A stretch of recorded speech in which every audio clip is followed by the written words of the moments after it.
Okay, we're going to install a hinge pin doorstop today.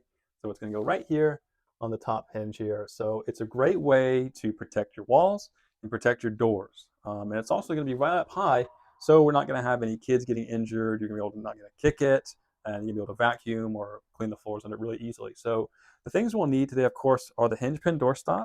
We've got a punch to take out the existing pin, and we've got a hammer to help us do that. So we'll go ahead and take the pin out. So we're going to put the punch right under here, and we're just going to gently tap it up.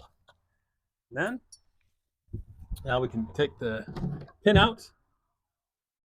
Okay, and one of the really important aspects of this doorstop is this plastic ring here. See, it comes out. This is going to allow us not to have metal rubbing against metal. We're not going to have any squeak sounds. We're not going to have any high-pitched noises, and it's going to be a really smooth turn. So we're going to go ahead and put the pin right through. So we've got the pin, the ring, and the doorstop here, and we're just going to put it right back in here. So we've got this.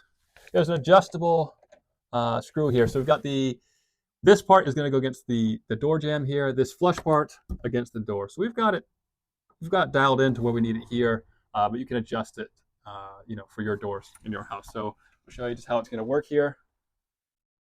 As you can see, it stops the door before it gets to the wall. So again, really quick and easy, and a great way to keep your house safe.